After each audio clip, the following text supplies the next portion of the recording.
La mission de GoPirate, Maurice, a toujours été de générer plus d'options pour les gens.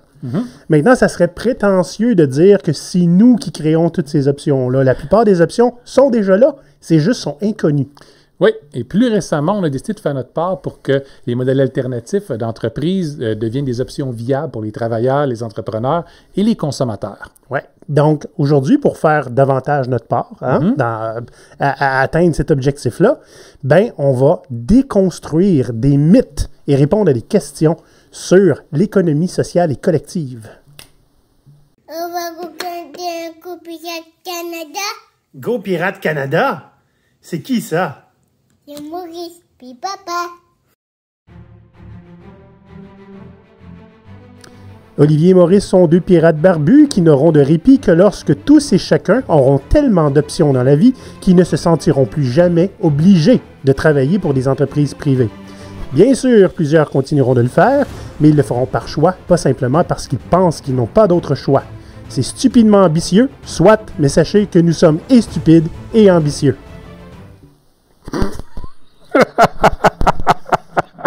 Maurice rit parce que c'est vrai en tabarnouche. Ah oui, bien écoute, si on était intelligent, sage et raisonné, on ne ferait pas ce qu'on ferait. On aurait des gros salaires en quelque part à travailler pour une grosse multinationale qui serait la seule à pouvoir exploiter notre intelligence. Oui, mais nous, qu'on n'est pas capable de prendre notre trou et connaître notre place, hein, on fait ce qu'on veut. Donc, Maurice, on a, comme vous venez de voir, on a tous des préjugés. Hein? Absolument. Moi, avant qu'on transforme GoPirate en OBNL, j'avais des préjugés sur les OBNL. Ça ne veut pas dire qu'ils étaient péjoratifs, mais ce que je savais d'une OBNL et ce que c'est en réalité, c'était pas exactement concordant. Puis avant de me lancer dans le monde de l'économie sociale, hein, parce qu'on est aussi dans l'économie sociale, j'avais également des préjugés, puis j'en ai toujours, mais ils sont un petit peu différents d'eux avant. Hein? Mais depuis quelques semaines, là, on vous rabat les oreilles avec, en parlant des coopératives de travailleurs, un modèle qu'on a découvert, puis qu'on s'est rendu compte qu'on avait des méconnaissances et des préjugés.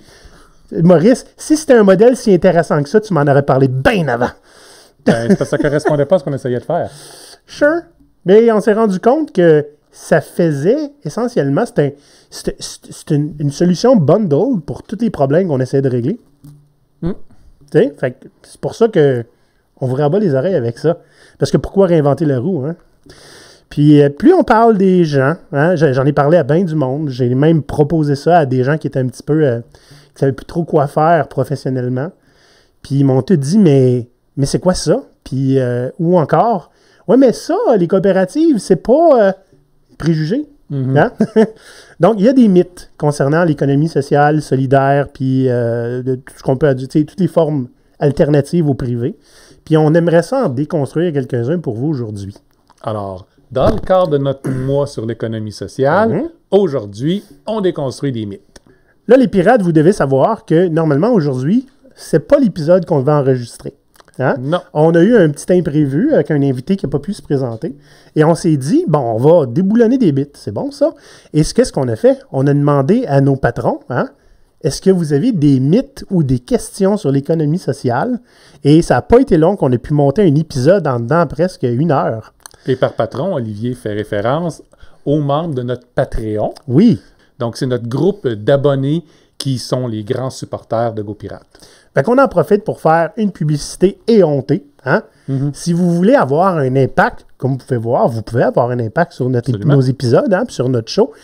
Allez voir ça, patreon.com/GoPirate Canada. Il y a plein de niveaux pour tous les moyens.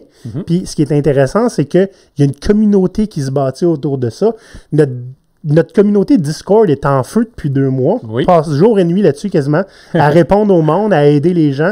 Puis eux le font en échange. Oui. C'est magnifique. Donc allez voir ça. Puis ça vous engage à rien. Non.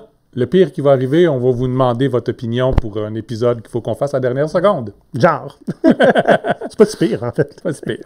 Donc, Maurice, on va d'abord regarder les mythes qui nous ont été proposés. Il y en a presque une dizaine. Ça tombe bien parce que moi, je les ai pas lus.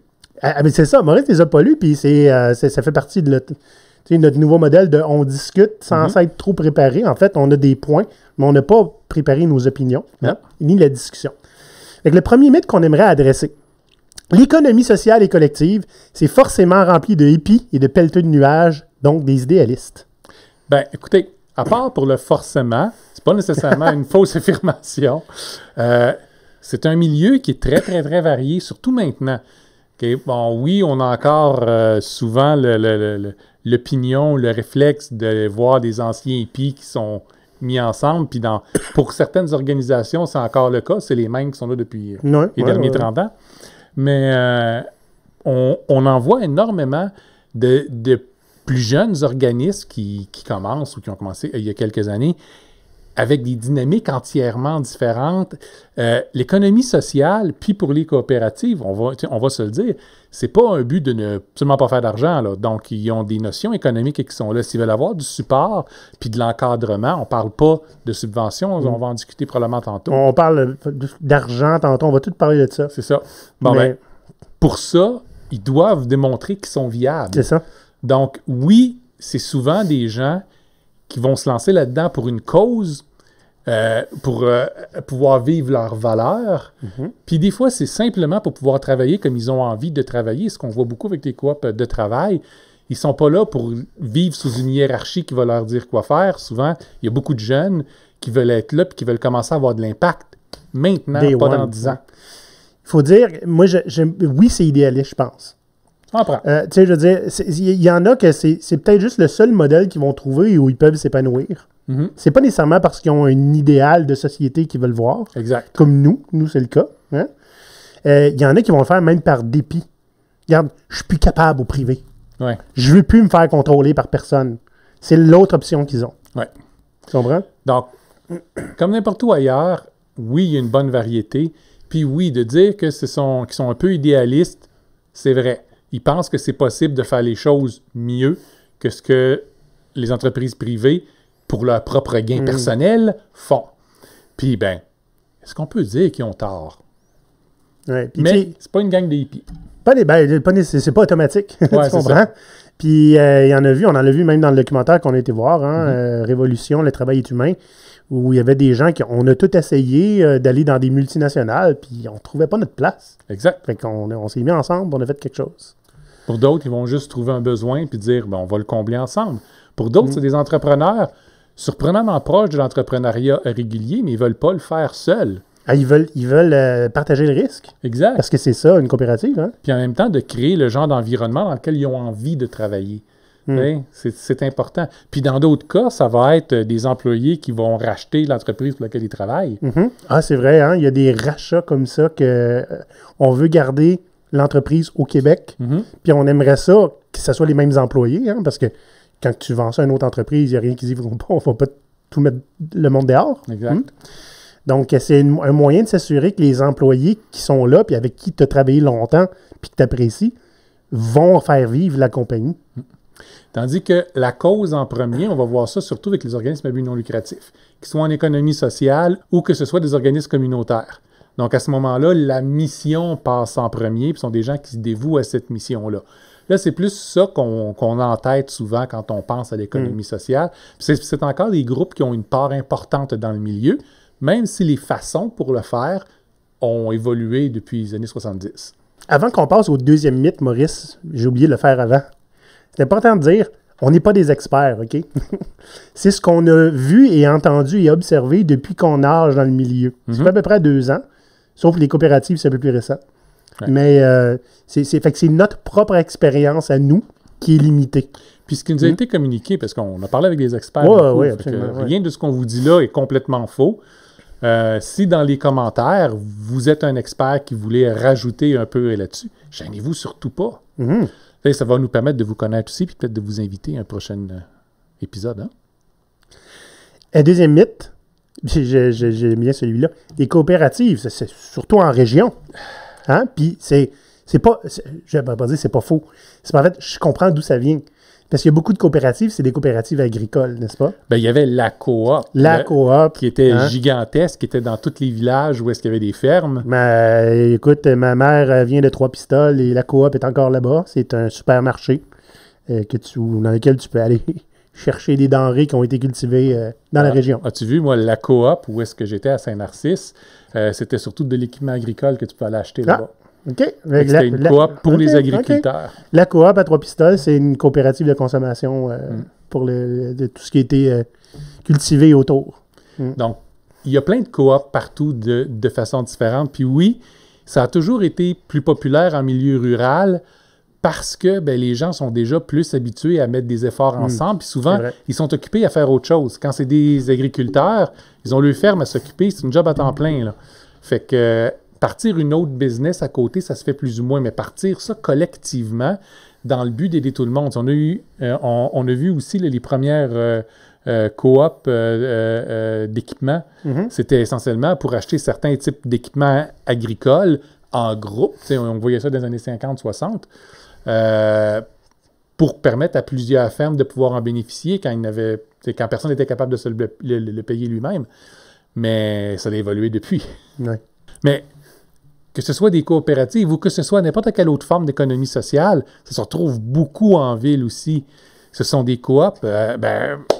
Prenons par exemple le bâtiment 7 à Montréal, à Pointe-Saint-Charles. C'est là qu'on retrouve la microbrasserie coopérative Les 100 Tavernes, d'ailleurs. Ouais. Ça, c'est un édifice qui a été... ça, on va en parler dans quelques épisodes. Hein, on va voir une capsule avec eux autres. Mais c'est un édifice qui était à l'abandon, puis que la population locale a décidé de mettre la main dessus, puis de rebâtir en centre de service pour leur communauté. Je ne connaissais pas l'histoire de ce bâtiment-là. Il y a beaucoup aussi, peut-être un petit peu moins loin en région, peut-être plus dans l'entre-deux, banlieue, etc. Il y a vraiment beaucoup de microbrasseries qui sont des coopératives maintenant. Puis ça, il s'en fait dans toutes les régions. Là. Des coopératives alimentaires, on va en trouver absolument partout, qui sont comme des marchés, comme des supermarchés réguliers, sauf que vous devez être membre, puis vous bénéficiez des prix de membre, donc beaucoup moins cher que ce qu'on peut trouver ailleurs, souvent en échange d'un peu de volontariat. Donc, vous allez travailler à quelques heures là-bas pour aider. Donc, il y a plusieurs de ce genre de modèles-là qui existent. La corderie. La corderie, c'est vrai, on en a parlé dans une capsule, là, dans un épisode plus récent. Il existe dans plein de régions, mais beaucoup concentrés à Montréal. Échange de services, on s'échange des heures, pas de l'argent. Comme ça, tout le monde peut en profiter. C'est très intéressant. Et je comprends peut-être aussi une autre part de qu'est-ce qui fait qu'on pense que c'est surtout en région. C'est que souvent, tu vas avoir des EBNL, par exemple, en région, qui offrent des services qu'on ne retrouve pas dans la région, alors qu'en ville, on en trouve plus facilement. Ouais. Et peut-être qu'effectivement, que ça va arriver pour ça. Donc, qui sont très formatés spécialement pour la région. Ça va arriver. Mais disons que de plus en plus, ça se retrouve absolument partout. Donc, ça a un passé qui est long et solide en région, pour des raisons, là, comme on l'expliquait, là, parce que ça vient souvent des milieux agricoles, puis c'était rattaché au milieu agricole. Mais autrement, maintenant, on en a de toutes les sortes, un peu partout. Un autre mythe, l'économie sociale et collective est un modèle économique qui n'aime pas l'argent. Et les profits, donc les salaires, sont automatiquement médiocres. Oui. C'est la bonne réponse, oui. C'est pas qu'ils n'aiment pas l'argent. C'est que le but de ces organisations-là n'est pas de faire fortune. Le but est d'abord, pour des coops, par exemple, le but est d'offrir de bons emplois. Ce qui veut dire que les gens vont être souvent payés plus cher, ils ont des meilleurs avantages. Ce qui veut dire que les profits sont moins élevés, qu'on appelle des surplus dans tous les milieux d'économie sociale. Les surplus ne sont pas un but en soi, sont une conséquence du fait que ça va bien. Fait que les profits sont redistribués dans les membres de la coopérative. Normalement. Mais, je veux dire, dans une coopérative, les membres pourraient décider de prendre les surplus puis financer un autre projet. Exact. C'est leur argent, en fait. Exact. Oui? Je l'ai dit dans les OBNL. Ah, c'est ça que j'allais dire. Bon, dans les OBNL... les surplus sont habituellement utilisés pour lancer des nouveaux projets, pour augmenter l'ampleur de ce qu'on est capable de faire. C'est un peu ce qu'on essaie de faire avec nos pirates, le jour où on aura des surplus. Donc, l'idée est que c'est pas qu'on est allergique à l'argent, c'est que faire des profits n'est pas le but en soi. Parce que si on veut faire des profits, c'est facile. Premièrement, on offre des moins bons emplois, on les paye moins bien, moins d'avantages, puis déjà, on sauve des sous, puis après ça, on voit comment est-ce qu'on est capable d'extraire le maximum d'argent de la clientèle. Quand le but n'est pas là, c'est une dynamique qui est entièrement différente. Je pense que ça vaut la peine vraiment de le dire, surtout dans les coopératives, il y en a qui font beaucoup d'argent, des profits. OK? Ben, souvent, il existe des coopératives de travail où c'est des gens qui ont une expertise très en demande Exact. et qui n'est pas donnée. Exact. Et par exemple, des développeurs qui se partent une coopérative, c'est pas donné, là. Exact. Quand tu payes ton site web, tu le payes aussi cher qu'ailleurs. C'est juste qu'au lieu d'aller tout dans 2-3 poches, ça va à tout le monde. Tout le monde a plus d'argent. Exact. Donc, c'est une relation différente avec l'argent, mais c'est très certainement pas parce qu'ils ne l'aiment pas. Oui, c'est ça. Donc, comme nous l'avait expliqué M. Jacques Forêt, hein, qui est un professeur de l'UQAM et un CRHA, Oui, psychologue aussi. c'est vrai, l'argent en tant que tel, même pour ces organismes-là, n'est pas mauvaise. C'est habituellement la façon dans l'entreprise privée dont elle est collectée. Utilisé aussi. C'est ça, qui n'est pas nécessairement morale ou Souhaitable. ou qui suit des valeurs qui sont bonnes pour la société. Tandis que dans les organisations comme les OBNL et puis les coops, ben le but est différent. Hein? Oui. Puis quand on disait, comme nous l'a expliqué Jacques Forêt, c'est parce qu'on lui a parlé suite au documentaire. On va essayer de l'avoir sur notre show. Oui. Un autre point qui est très, très relié à l'argent, les entreprises d'économie sociale ou collective ne peuvent pas vivre sans subvention. Si c'était le cas, on serait mort depuis longtemps. Parce qu'on a eu C'est un pas parce grand qu'on n'a pas total essayé. de 0 $ de la société Jusqu'à maintenant. jusqu'à maintenant. Et pour diverses raisons, faut y en être. Il y en a qui ne nous aiment pas. Disons qu'il y a eu une période où il y avait beaucoup plus d'argent qui était disponible pour tout ce qui est économie sociale et organismes communautaires, que c'était possible pour ces organisations-là de se faire financer des fois au complet par le gouvernement. Ce qui n'est plus le cas depuis plusieurs années. Maintenant, si tu veux avoir le moindre sou, il faut que tu démontres que tu es capable d'en faire plus. Donc, on regarde les appels de projets un peu partout. C'est extrêmement rare que le projet ne doit pas être capable de démontrer qu'il va être capable de vivre par lui-même par après. Ouais. Donc, Et même, ça va arriver aussi que des EBNL qui vont recevoir de l'aide juste s'ils sont up and running et ils font de l'argent. ben, habituellement, oui, parce que quand on est trop nouveau, comme c'est notre cas, Débrouille-toi. la méfiance est là. Donc, Fait que c'est comme le même problème avec les autres formes de financement. Si tu veux de l'argent, aie de l'argent. ouais. Mais disons, on va se l'avouer, il y a plus d'opportunités pour avoir du support gouvernemental que dans l'entreprise privée, par exemple. Ben oui. Mais ce n'est en aucun cas une garantie que tu vas en avoir. Et donc, il faut se garder en tête que ça doit vivre autrement qu'avec des subventions. En fait, dans les formations qu'on a prises sur le sujet, c'est la première affaire qu'ils nous disaient. Ouais. On va être honnête, là. OK? Si vous n'êtes pas capable de générer des revenus, vous n'aurez pas de subvention. Donc, ça prend des projets viables. C'est ça. Donc, c'est un mythe qui est busted. Oui. Tu peux pas juste prendre des subventions puis payer ton salaire à l'année à rien faire. Ben non, puis même pour les projets, on va s'entendre, là, il n'y a aucune subvention qui va être donnée si tu ne peux pas fournir au moins 80% du montant. Donc, ça prend plus qu'une source de revenus. Les entreprises d'économie sociale n'existent que pour offrir des services que le gouvernement n'offre pas parce que c'est pas politiquement rentable ou que le privé n'offre pas parce que c'est pas économiquement rentable. Ben ça, c'est un autre oui. Oui, c'est ça. Oui, ce sont des organismes qui vont pouvoir se positionner pour offrir ce genre de service-là. Okay? Donc, en fait, c'est idéal pour ça. Oui. Il n'y a personne qui offre ce service-là ici. Ben, partons-nous un OBNL, partons-nous une coopérative, puis on va s'offrir nous-mêmes des services dont on a besoin. Exact. Okay? Mais ce n'est pas toujours le cas. Des fois, il y en a qui vont se partir puis qui vont faire concurrence au privé, par exemple. Parce que, disons-le, quand on dépend du gouvernement pour avoir certains services ou on dépend du privé pour avoir certains services, mais comme on l'a dit, le gouvernement, s'il y a un changement de gouvernement, les priorités vont changer. Puis c'est possible que le service, vous le perdiez. OK? Même chose pour les entreprises privées. Il s'agit juste qu'il y ait plus d'argent à faire ailleurs c'est pour ça. qu'ils changent leur mission. Puis, Je veux dire, si vous voulez des bons exemples du privé et qui sortir de certains milieux, regardez avec la formule pour bébé. Il y a 3 fabricants de formules pour bébé en Amérique du Nord. Ouais. Puis les 3 ont décidé que c'était pas assez payant. OK, ben on fait quoi, là? Il y a une pénurie présentement. Oui, puis il y a des mamans qui ne peuvent pas allaiter. Donc, ça prend des options différentes. Peut-être que le gouvernement va finir par réagir, mais pour que le gouvernement réagisse, ce sont des grosses machines bureaucratiques, ça peut prendre des années. Il faut qu'ils en reçoivent le mandat aussi. C'est ça. Donc, mais nous, le peuple, on est capable de mettre sur pied quelque chose pour régler un problème comme ça, du moins localement. Donc, la réponse, c'est oui. C'est une affirmation qui est vraie, mais en même temps, elle n'est pas tout à fait vraie parce qu'il y a d'autres façons, d'autres raisons aussi pour rentrer en économie sociale. C'est pas tout. C'est pas tout. Des fois, ça va être de voir des besoins qui n'intéresseraient pas aucun autre genre d'organisation à mettre en place. Des fois, ce sont des besoins qui sont extrêmement locaux aussi. Puis des fois, ce sont des besoins que si c'était, par exemple, une entreprise privée qui faisait, ben la solution ne correspondrait pas aux besoins.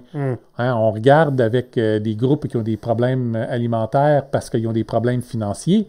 Ben, si on fait rentrer une grosse épicerie privée, ben, les prix ne seront pas 10 fois moins chers. Non. Ou s'ils sont, la qualité de la nourriture va être aussi 10 fois moins grande. Donc, à ce moment-là, ben, une coopérative locale ou un centre de distribution de nourriture va être capable de combler ce besoin-là. Un autre mythe. Les entreprises sociales et collectives fonctionnent souvent par comité, ce qui paralyse l'avancement des projets. Puis ça, je vais t'avouer, c'était un des stigmates de ce modèle-là que moi, j'ai gardé pendant longtemps parce que les premières avec qui j'ai été en contact quand j'étais beaucoup plus jeune, c'était ça. C'était rien d'autre que des longs meetings de paquets de gens qui viennent d'un peu partout avec des objectifs différents qui vont se chicaner. Mais celle que j'ai rencontrée dernièrement était probablement beaucoup plus petite, avec des gens qui étaient alignés sur c'est quoi le but qu'ils essayent d'avoir. Puis c'était pas nécessairement des bureaucrates de carrière. Ouais. Donc, le fait d'avoir une réunion de 14 heures de long, parce que quelqu'un veut que ce soit fait entièrement selon les bonnes procédures, puis qui va arrêter la réunion aux 5 minutes, du monde qui ont appris à faire ça au cégep puis qui n'ont jamais arrêté. Ben, on voit ça beaucoup moins parce que les gens n'ont probablement pas la patience, puis d'eux préfèrent avoir de l'impact que de juste se battre pour rien. Puis, tu sais, soyons honnêtes, là, je veux dire, on est un OBNL, on est obligé d'avoir un CA, nous. Oui. OK? On se rend compte quand c'est nécessaire, parce que le CA, c'est très axé sur notre mission, nos buts. Exact. Et ils nous guident là-dessus, mais dans l'exécution du travail, je veux dire, notre quotidien, on n'a pas besoin de notre CA. Non, bien, on a un groupe de direction qui essentiellement est nous deux, puis on est aussi l'ensemble des employés. Ben non, c'est pas bon, on a Sarah aussi. Sarah est là. Donc, le fait, c'est que la plupart fonctionnent de cette façon-là. Donc, ils sont capables de bouger beaucoup plus vite. Puis même une coopérative où tout le monde est égaux dedans, ça ne veut pas nécessairement dire que tout le monde est impliqué dans chacune des décisions puis que tout est divisé en 78, le temps qu'on analyse tout avant de pouvoir bouger. Mais il y a une différence aussi entre une coopérative qui a 6 membres puis une qui a 78. Exact. Donc, ça varie beaucoup. Ça varie selon le style de gestion de l'organisation. Ça varie selon la taille de l'organisation. Ça varie selon l'âge du comité de direction de l'organisation aussi. Puis, je veux dire, je connais beaucoup d'entreprises privées que tout est décidé en comité aussi puis rien n'avance. Fait que c'est pas une question de la forme juridique de l'entreprise tant que ça. C'est une question de mentalité, je pense. Exact. Puis de as-tu envie que ça avance ou pas? Bien, plus on voit les gens qui sont impliqués dans l'organisation. Ouais. Okay, donc, une entreprise, voyons une coopérative de travailleurs, par exemple. Il n'y a pas personne qui a juste un membership pour aller puis s'ostiner une fois. Là. Ouais. Tout le monde en dépend, leur revenu en dépend. Ils travaillent là. C'est ça. Ils ont skin in the game. C'est important pour nous, ça. Puis ça, si vous voulez avoir une entreprise d'économie sociale, peu importe le type, avec des membres, okay, c'est ça qu'il faut que vous gardiez en tête. Si tout ce que ça t'implique pour être membre, c'est 5 $, puis ça te permet de venir arrêter toutes les affaires qui ne sont pas faites exactement comme toi tu verrais qui sont faites, vous allez avoir des gestionnaires d'estrade qui vont venir complètement vous paralyser. Mais si ce sont tous des gens qui ont des parties prenantes au sein de l'organisme puis qui en dépendent, habituellement, vous allez avoir des gens beaucoup plus alignés. Celle-là, je l'aime beaucoup. Les entreprises et l'économie sociale sont en proie à la bureaucratie crasse. On vous renvoie à nos 2 épisodes sur la bureaucratie. Ça mange de tout, puis ça n'a pas de fond. Exact. OK? Fait que tout est sujet à la bureaucratie crasse. OK? Mais ces organismes-là sont souvent capables de s'en sortir assez bien pour une raison super simple. La bureaucratie, ça coûte cher. Ces organismes-là n'ont pas nécessairement des budgets énormes, puis les budgets qu'ils ont, il faut qu'ils soient dépensés à bon escient. Ils vont préférer payer des bons salaires quand ils sont en mesure de le faire ou investir sur leur cause plutôt que d'investir sur la bureaucratie. Donc, des gens dont le rôle est là pour créer plus de bureaucratie, essentiellement. Ouais. Donc, ça a déjà été vrai, comme on dit, à l'époque où, de façon super prospère, tous les organismes d'économie sociale pouvaient être entièrement financés par le gouvernement. Si cette période-là a réellement existé comme ça, c'était une période où on pouvait probablement avoir plus de bureaucratie. T'as pas le choix. Si tu veux des subventions, c'est de la bureaucratie. C'est ça. Maintenant, c'est plutôt que ces organismes-là sont pris avec la bureaucratie qui, eux autres, n'ont pas nécessairement des gros problèmes financiers, comme quand on veut demander du financement auprès du gouvernement, ben on va se retrouver avec des dizaines de pages de formulaires à remplir, à répondre de façon différente aux mêmes questions. Et ça peut être long et pénible. Mais Il faut s'adapter. il faut s'adapter. Mais encore une fois, je dirais que ça va dépendre beaucoup d'un organisme à l'autre. Il y a des organismes qui sont plus légers puis dynamiques, puis d'autres qui sont lourds puis immobiles. Mais on voit ça dans le privé aussi. Absolument. Là. Et c'est pas mal le défaut dans le public. C'est vrai. C'est vrai. C'est triste, mais c'est vrai. Mhm. Dernier mythe, mais après ça, on a des questions. Ouais. Les entreprises d'économie sociale sont très hiérarchiques. Et je comprends d'où ça vient, Maurice. Explique-moi ça. Moi, les gens viennent vers moi des fois pour m'expliquer leur ras-le-bol quotidien. Mhm. Et j'en ai plusieurs qui travaillent dans des EBNL et qui doivent faire affaire avec des environnements très toxiques. Okay? C'est quand même paradoxal. Tu aides, genre, à nourrir les pauvres, mais t'es-tu au bord du burn-out parce que la manière dont c'est géré. Tu comprends? Même des organismes là, de caritatifs, là, carrément, là, où c'est toxique. On a entendu parler beaucoup. Et puis, bien sûr, j'ai une théorie qui vaut absolument rien, OK, sur papier, là, mais je la lance comme ça dans l'univers. Là. C'est que, spécialement dans les EBNL, parce qu'on a dit que la coopérative peut faire beaucoup d'argent, mais dans les EBNL, le but n'est pas de faire d'argent. Puis idéalement, tu arrives flush. Là, Ouais. fait que si tu n'as pas plein de surplus à te mettre dans les poches, puis que tu n'as pas nécessairement non plus le gros salaire de dirigeant d'entreprise privée, mais que tu es à la tête d'un EBNL, qu'est-ce qui te reste? Ton statut. OK?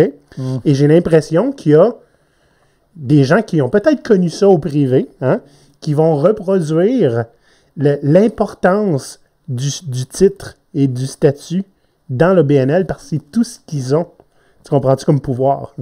Mais c'est une hypothèse qui peut se faire démembrer facilement. Là. Ben, j'aimerais pouvoir la démembrer. Je t'en prie, démembre.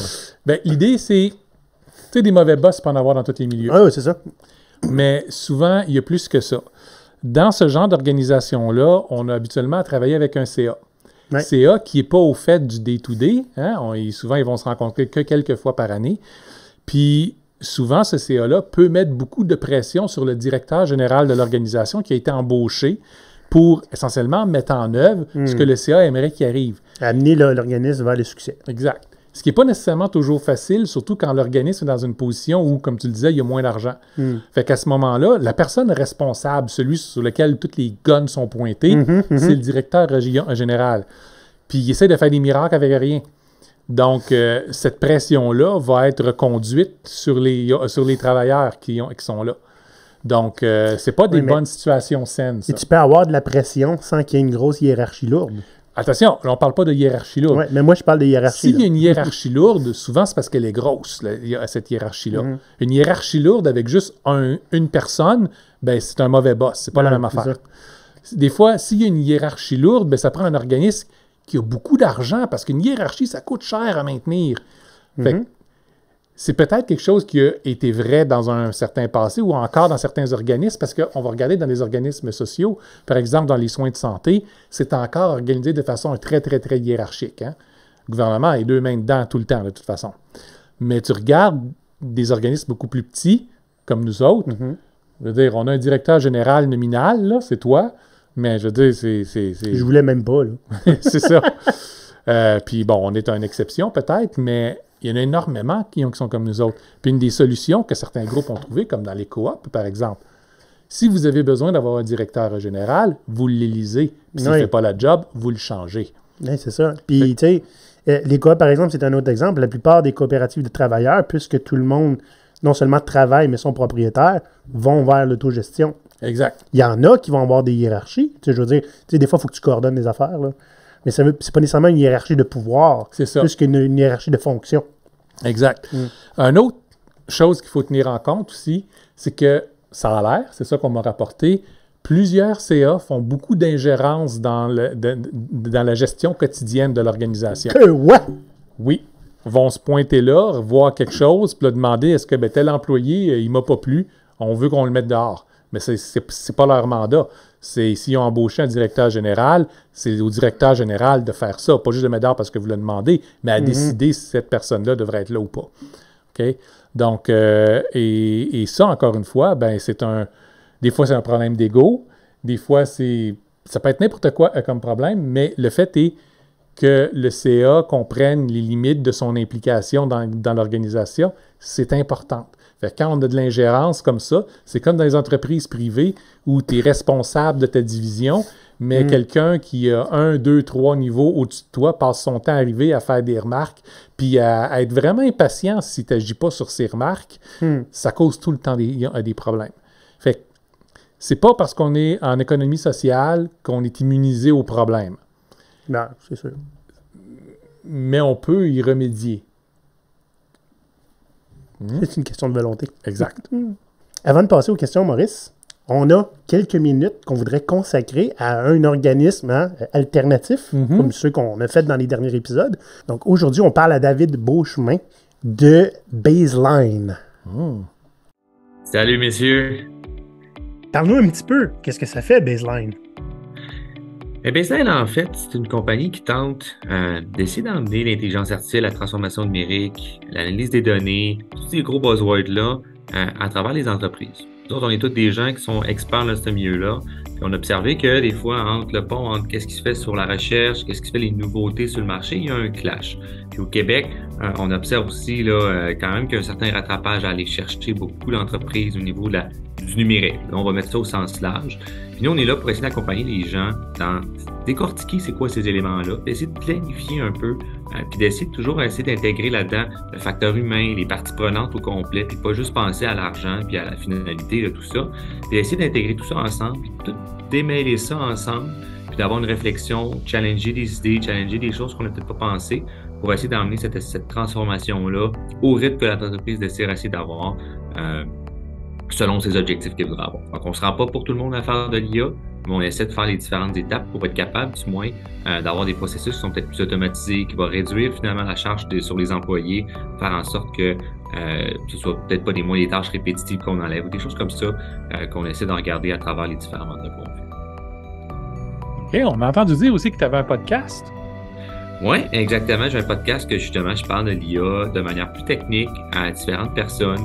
Je vais parler d'IA peut-être avec des avocats, eux autres qui ont même pas ça dans leur réalité, à des juristes finalement, des personnes qui sont plus au niveau d'éthique, à des gens qui travaillent plus dans le domaine de la santé, des développeurs comme moi qui font vraiment de l'IA pur et dur. Fait que j'essaie d'aborder les différentes étapes, les différents rôles qui vont jouer autour de cette bébite-là qu'on entend souvent parler, pour essayer de décortiquer c'est quoi l'impact que ça peut avoir sur notre société, entre autres.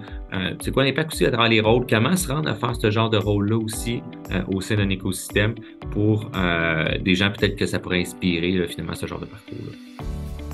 C'est quel genre d'entreprise que vous visez comme clientèle? C'est une bonne question. Je dirais qu'initialement, on cherchait plus, mettons, des entreprises qui ont quand même une certaine échelle, qui ont quand même un certain nombre d'employés parce que pour justifier finalement cette transformation-là. Mais je dirais que ces temps-ci, on a trouvé une nouvelle niche qui nous intéresse beaucoup là, de par nos valeurs. On essaie de travailler beaucoup avec des associations ou des regroupements de coopératives, vraiment dans l'économie sociale, pour essayer de les aider puis de leur faire bénéficier spécifiquement avec des offres plus spécialisées au niveau des OBNL, des coopératives, des associations de coopératives, des fédérations, des choses comme ça, puis d'essayer justement de les emmener dans cette transformation numérique-là pour pas que ce soit juste le classique corporate, si on veut, qui va bénéficier finalement des progrès technologiques, puis tenter de favoriser finalement cette réduction-là de la richesse à travers des entreprises d'économie sociale. On aime ça. Oui, puis ce qui est important, parce que beaucoup d'entreprises d'économie sociale travaillent avec des données, sont en position pour récolter des données qui seraient importantes pour aider les gens un peu mieux. Effectivement. Puis souvent, c'est qu'ils ne savent pas quoi faire avec. Ils ne savent pas nécessairement comment bien entretenir ces données-là. Ils ne savent pas nécessairement les limitations juridiques aussi, au niveau du consentement, des choses comme ça, les considérations éthiques. Puis souvent, je dirais que de par les valeurs fondamentales du modèle coopératif pour l'économie sociale, c'est plus facile au niveau de l'adoption parce que les parties prenantes sont impliquées tout au long du processus d'implémentation d'un changement culturel ou un changement vraiment technologique à travers l'entreprise qui va avoir un impact sur la vie des gens, c'est indéniable. Du jour au lendemain, je te dis ton outil que tu es habitué. Non, on enlève ça, puis maintenant tu fais plus ça de papier, tu fais ça d'informatique. Bien, il y a une adaptation à aller chercher. Donc, comme les parties prenantes sont souvent propriétaires de l'entreprise, bien, c'est plus facile, puis ils sont conscients finalement de l'impact que ça a. Puis ça vient, c'est plus facile d'être adopté, puis c'est pas juste je t'impose un truc, puis je suis ton boss, tu fermes ta gueule, tu fais ce que je te dis. Bien, on est dans une approche qui est vraiment plus avec une synergie. Puis on a remarqué que ça donnait vraiment des projets que c'était plus intéressant. Des fois, qui vont mettre plus de réflexion, plus de travail à fignoler finalement, parce qu'il y a plus de gens avec qui il faut travailler. Mais je pense que c'est le prix à payer pour avoir finalement des solutions qui vont être plus intéressantes puis qui vont vraiment impliquer tout le monde. Puis ben, c'est un peu ça le processus démocratique. On veut la vie un peu de tout le monde. Ça prend plus de temps, mais ultimement, on arrive à quelque chose qui n'est peut-être pas du totalitarisme ou ce genre de mouvement-là qu'on impose, puis le bien-être des employés pris en considération, etc. Ben, les propriétaires dans cette fois-ci. Je pense qu'on va devoir se reparler, nous autres, éventuellement. Hein? Plein de je suis un vendu du modèle coopératif. Là. Ça s'entend dans ma voix, ça se rejoint dans mes valeurs beaucoup. Donc, c'est ça. Nous aussi. Ben, c'est excellent. Si des gens veulent te contacter ou contacter Baseline, c'est quoi le meilleur moyen? Directement mon adresse courriel ou directement par notre site web, baseline.québec. Sinon, tu veux directement m'écrire, LinkedIn, David Beauchemin, c'est un bon moyen. Mon adresse courriel, david.beauchemin@baseline.québec. C'est pas mal les 3 meilleures plateformes. Pour mon podcast aussi, directement sur LinkedIn, ça s'appelle Layer Podcast. Il est sur YouTube, Anchor et iTunes. Toutes ces espèces de patentes-là, que, comme vous êtes habitués sûrement de juste faire tout diffuser. On peut me retrouver, mais souvent juste avec David Beauchemin, finalement, chez Baseline, avec une recherche Google, vous allez tomber sur mes différents profils pour être capable de me contacter sans problème. Super. Merci beaucoup, David, et bonne chance avec Baseline. Monsieur. Merci. Bon, maintenant, ceci étant fait, on a aussi eu des questions, pas juste des mythes à débunker, des questions à répondre, des gens qui étaient curieux. Et que j'aime beaucoup d'ailleurs, pas les gens, là, les questions. On vous aime quand même, les gens. Comment sensibiliser les gens à l'économie sociale? Quelle excellente question, parce qu'on se le demande depuis... Un petit bout, mais ma réponse à ça, c'est qu'est-ce que vous pensez qu'on fait? non, mais vous avez raison. C'est vrai, on s'est rendu compte, à force d'en parler aux gens, que la plupart des gens ne savent pas ce que c'est. En fait, des organismes dans le milieu ne se connaissent pas les uns les autres quand ils devraient se connaître. On en a eu encore un beau cas ce matin. Oui. Donc, ils ont besoin d'exposition. Ouais. Ils ont besoin d'une façon pour connecter plus grande avec le public.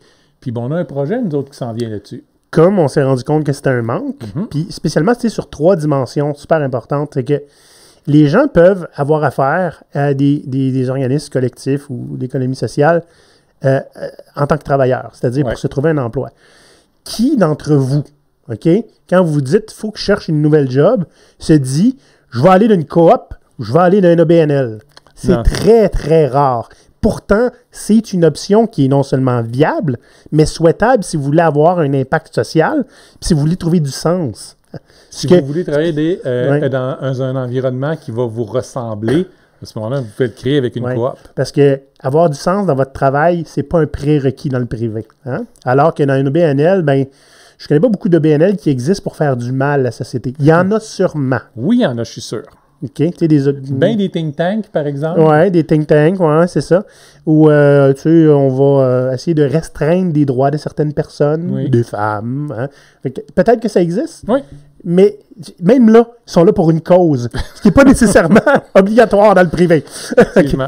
Ben, la cause est simple, hein? Il faut enrichir nos actionnaires. Ben oui, des gens qu'on ne verra jamais. Donc, les travailleurs, OK? C'est une option qui est absolument viable, puis qui devrait être considéré, mais pourtant, ce ne l'est pas. Donc, il y a un manque à gagner là. Ouais. Il y a aussi au niveau des entrepreneurs, quelqu'un qui dit, moi, je pars ma business, ben, il va être tenté ou bien par être solopreneur, freelancer, ou alors, la plupart du temps, entreprise privée. Je me pars à ma petite business, je vais aller demander un prêt. Une entreprise incorporée. Oui, c'est ça. Alors que, ben, un OBNL, les coops, c'est toutes des options qui sont là. Et d'ailleurs, si vous n'êtes pas certain, est-ce que c'est pour vous, la boussole entrepreneuriale du réseau coop, vous répondez à une quinzaine de questions, puis selon ce que vous essayez de faire avec votre entreprise, peu importe l'entreprise, puis le but, selon qui vous êtes, puis qu'est-ce que vous voulez avoir comme environnement de travail, ça va vous dire, est-ce que vous devriez partir un OBNL, partir une entreprise privée ou une coopérative de travail. Puis la troisième dimension, mais c'est les consommateurs. Oui. Je veux dire, regarde bien, on a bu, dernier épisode, on a bu une bière qui venait des Sans-Tavernes, qui est une coopérative, que j'ai trouvée très bonne, puis je vais essayer de la retrouver. Parce que, tant qu'à encourager une... C'est quoi le contraire de microbrasserie? Une macrobrasserie? Ouais. Une macrobrasserie où je sais très bien qu'eux autres, ils font fortune.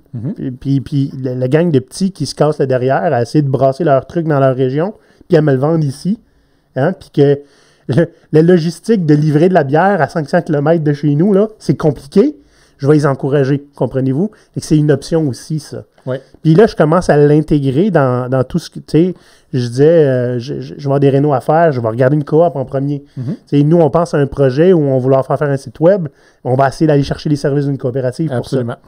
Donc, tu sais, en termes de consommateurs, il y a un manque à gagner aussi. On ne considère pas les modèles d'alternatifs pour ça. Donc, pour sensibiliser les gens en économie sociale, c'est sur ces trois fronts-là qu'il faut mettre le public en contact avec les organismes. Donc, on s'entend, c'est un gros effort de mise en valeur.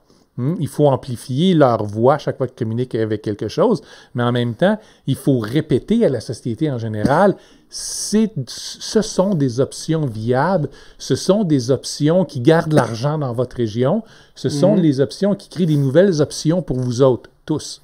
Donc, une fois qu'on a acquis cette façon de ces réflexes mentaux-là, c'est là que les gens vont être sensibilisés. C'est pour ça qu'on a un projet qui s'en vient là-dessus, qu'on va vous présenter dans quelques mois. On n'en dira pas plus tout de suite. Non. C'est très embryonnaire. Puis ça va en prendre plus que ça pour réussir à le faire. Mais c'est ça, c'est un travail de longue haleine, puis il faut qu'il y ait de l'argent de mis pour ces communications-là. Ce que la plupart des organismes peuvent pas se permettre. Quand l'argent est limité, tu y vas uniquement dans ce qui va te permettre d'avoir plus d'impact là. Puis les communications sont capables de faire ça, mais souvent, il y a des urgences ailleurs.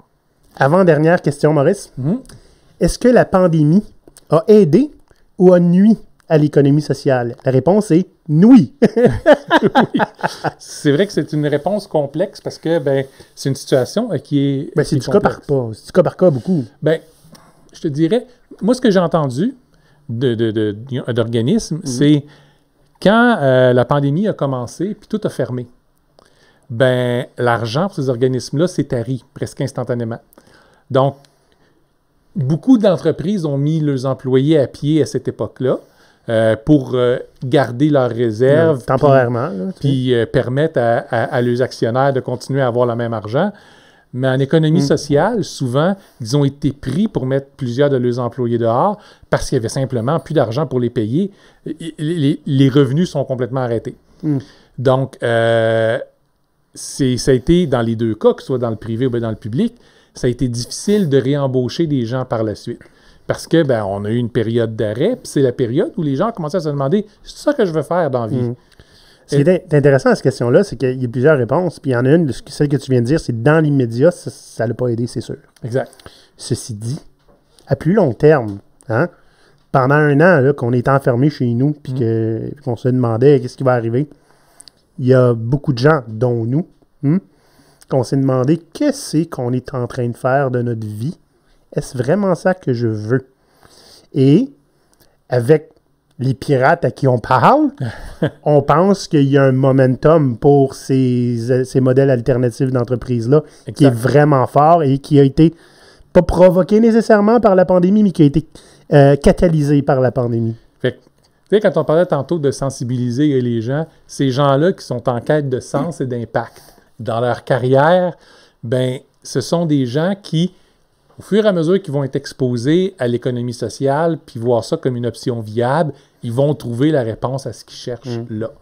Fait qu'on espère, puis on veut capitaliser sur ce moment-là dans notre histoire pour mettre en valeur l'économie sociale, pour montrer aux gens, votre avenir économique, écoute, l'avenir socio-économique de toute notre province, ou pour ceux qui nous écoutent ailleurs, ça peut être dans vos régions aussi, peut se faire grâce à l'économie sociale, où on va pouvoir créer essentiellement des environnements de travail plus satisfaisants avec des impacts sociaux positifs.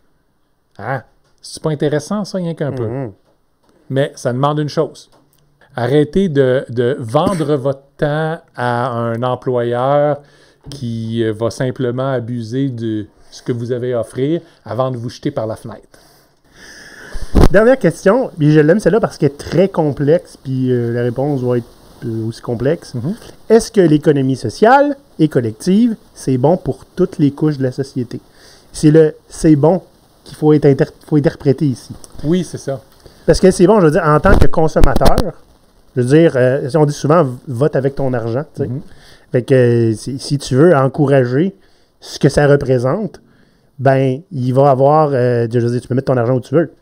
Si tu as moins d'argent, souvent, c'est ce genre d'organisme-là qui va t'aider à t'en sortir. C'est-à-dire que vous êtes capable de payer une surcharge pour des produits et services qui viennent de ce milieu-là, comme vous êtes capable d'en avoir à très, très grand rabais parce que c'est des groupes qui vont s'occuper de gens plus défavorisés. Maintenant, si vous êtes riche et que toute votre richesse dépend de l'économie privée et de l'exploitation des gens sous toutes leurs formes, à ce moment-là... Si possible, la destruction de la nature aussi. Ben oui, quand ça vient avec.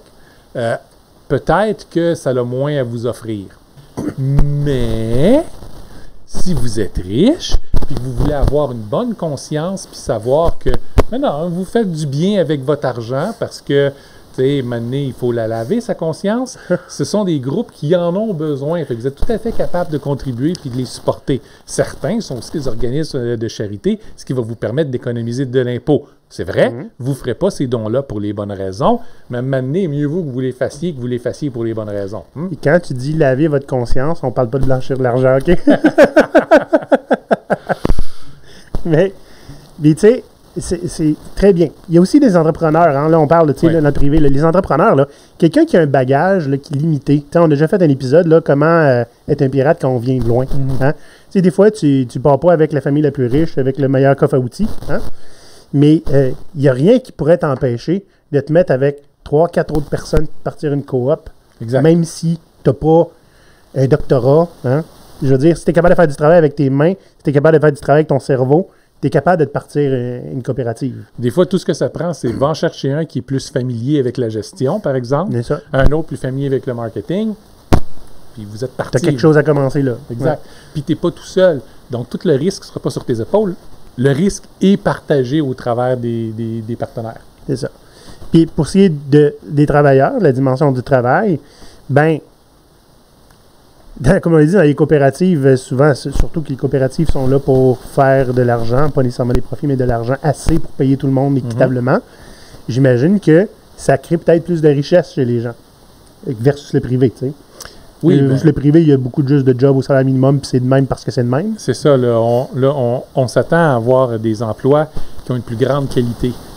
Donc, ce qui n'est pas toujours le cas dans tous les organismes d'économie sociale. Non, bien, des OBNL, par exemple, il y en a qui sont très hiérarchiques, puis tu as des employés, puis que tu commences en bas de l'échelle, comme dans bien d'autres organismes. Donc, ça devient un enjeu extrêmement important pour la plupart des nouveaux organismes que d'être en mesure d'offrir de bons emplois de qualité. C'est le cas dans les coops de travail, mais c'est le cas un peu de plus en plus ailleurs aussi. Des emplois où les gens, souvent, vont avoir un peu plus de mobilité, vont avoir plus de diversité dans ce qu'ils vont faire, vont avoir plus de flexibilité dans leur horaire. Puis en fait, ce sont des questions avec lesquelles on discute avec des intervenants qui sont présentement en économie sociale. On dit, mais tu sais, c'est difficile de pouvoir embaucher du monde. Tu sais, le monde aurait préféré travailler 4 jours plutôt que 5, mais le poste est à 5. Ben écoute, fais 2 postes à 20 heures chaque, tu viens de régler ton 40 heures, là. Tu sais, des ressources collectives, donc des experts. C'est ça, de partager. Ouais. Donc des experts qui sont partagés en 2-3 organisations. Ça sont des nouvelles façons de penser qu'on est en train de mettre en place avec des intervenants du milieu. Puis ça va, ça va pouvoir régler plusieurs problèmes. Puis là, je pense que je m'éloigne un peu de la question à l'origine. C'est pas grave, tu fais tout le temps ça. Je fais tout le temps ça. Parce que j'aime aussi la question, hein, je la répète, est-ce que l'économie sociale et collective, c'est bon pour toutes les couches de la société? On a accroché sur le c'est bon, mais aussi toutes les couches. Parce que là, on a pris pour acquis qu'on parlait de classe sociale et en termes de revenus. Hein? Mais je veux dire, la société est divisée en plein de couches sur d'autres dimensions. C'est vrai. Mais par exemple, les dimensions idéologiques, ben, c'est sûr que si toi, tu t'en fous d'avoir un sens, toi, tu veux juste faire ton chèque de paye. Puis j'avais vu quelqu'un sur Reddit qui disait ça. Il dit, je suis bien désolé, là. Moi, je m'en sac d'aimer ma job ou pas. Je l'ai fait, je suis bon, je suis payé. Ben, vous ne serez pas plus heureux en économie sociale. Non. Good for you. Trouvez quelqu'un qui va vous payer plus cher. Puis... Si vous êtes des mercenaires, trouvez une job de mercenaire. C'est correct. Puis ça, c'est correct. C'est juste pas pour tout le monde. C'est ça. Mais ceux qui cherchent un sens, un impact positif sur la société, puis surtout qu'on peut le voir, hein, il est tangible, là. Tu le vois pas juste à l'autre bout de la chaîne. Là. Ah ouais. Et ça va être beaucoup plus intéressant pour ces gens-là. Je pense. Je pense. On vous le souhaite. C'était les 3 questions qu'on avait. C'était bien intéressant. Absolument. Nous, il va falloir qu'on continue de creuser, hein, parce que là, on a répondu ce qu'on savait. Puis ça vaut ce que ça vaut. Hein? On est des gars qui se déguisent en pirates. Fait que vous l'aurez voulu, vous avez juste à pas nous écouter. Hein? Mais si vous aviez des compléments à ajouter à nos réponses, n'hésitez pas. On fera peut-être un épisode 2, hein, où idéalement, on aurait quelqu'un qu'on pourrait inviter et puis qu'on pourrait discuter davantage. Ça fait partie d'un autre projet qu'on a. On vous en dit pas plus. Tout assez, là, parler de l'économie sociale, on va aller le faire. Bah. Likez l'épisode, puis abonnez-vous. Puis, mon Dieu, allez vous trouver une job en économie sociale. Envoyez. Je sais pas comment finir le show, Maurice, je ne sais pas. Ben écoute, venez tous sur notre Patreon puis devenez membre parce que ben ça va vous permettre de pouvoir encourager un organisme d'économie sociale qui est là pour amplifier les efforts des autres organismes d'économie sociale. On aide ceux qui aident les autres. Yup. Fait que si vous n'êtes pas présentement un de nos membres sur Patreon, vous devriez avoir sérieusement honte de vous puis vous demander qu'est-ce que vous faites de votre vie. Ouais, dormez pas cette nuit, s'il vous plaît. Alright, les pirates. À la semaine prochaine. Bye bye. Socialement vôtre. Oh, c'est Kétan. À la poudre! À l'abordage!